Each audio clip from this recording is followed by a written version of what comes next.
guys, welcome back to my YouTube channel. I'm Dinyeko Chabalala. Please don't forget to like, subscribe, and hit the notification button for new content every single week. And if you are joining me for the first time, a warm welcome to you. Thank you so much for joining me. I hope you enjoy my content and that you permanently stay. Guys, today I want to talk about friends. I want to talk about friendship, ne? And one thing that I'm going to say from the beginning, from the start, is that people are not the same. And we will never experience people the same way, ne? I do have good friends. I've met a lot of great women, a lot of good people. And with the friends that I have right now, I no longer even refer to them as friends anymore. They are my sisters, like they've become my sisters. I've got a very small circle of friends. I don't really have a lot of friends. I let that go a long time ago. So that is what I want to talk about. I want to talk about friendships. You know, I remember when I was still young, I think as young as primary school, my grandmother never wanted me to have friends. And for the longest of time, I didn't understand why.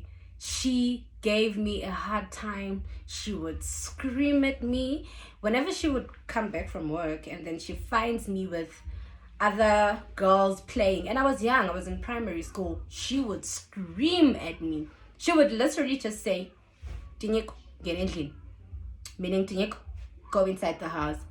And when I get in the house, she would scream at me, she would reprimand me, and she would always preach that abangani ayonto, you know, meaning that there's nothing called a friend.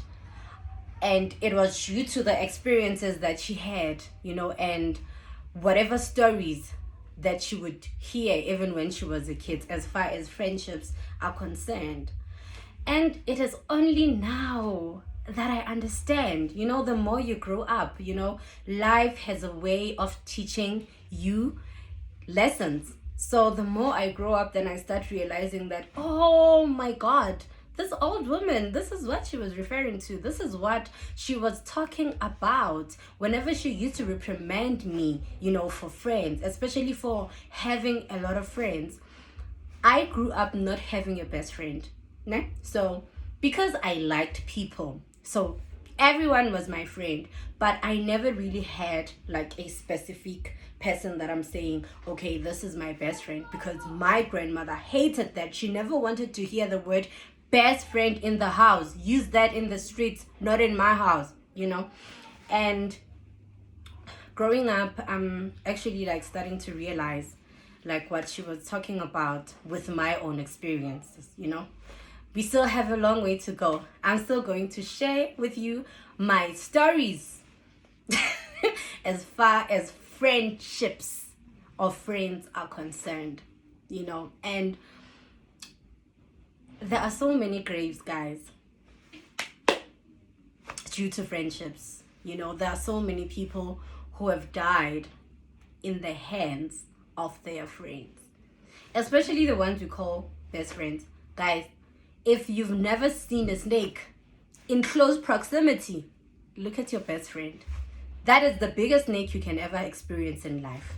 You know, there's people who have been poisoned by friends.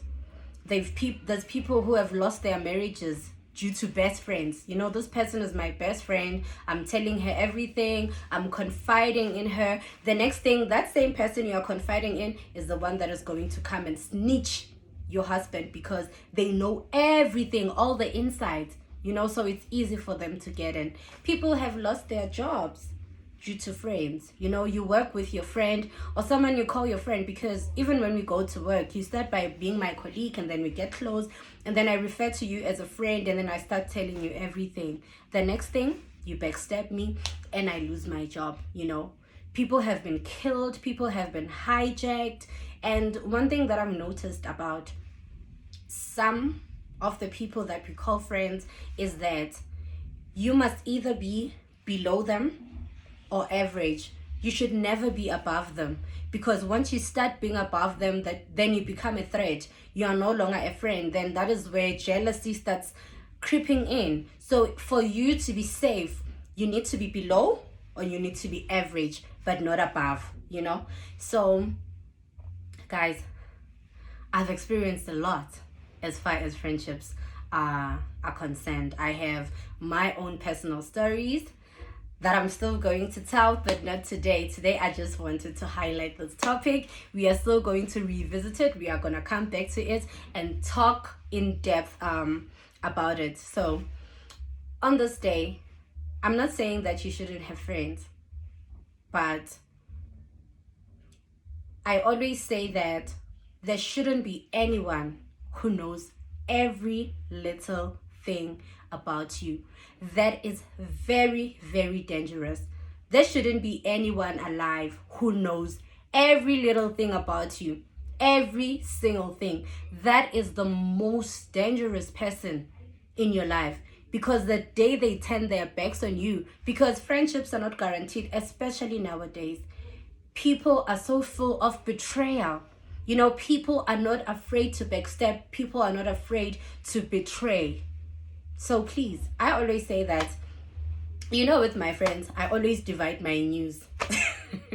So there's different departments. So on this one, I'm going to talk about this. On this one, I'm going to talk about this. On this one, I'm going to talk about this. There's no specific one person that I tell all my shit to.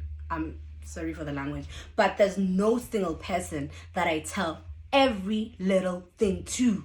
You know, you just know a portion. The other one also knows a little bit of, you know. But also there should be things that you keep to yourself.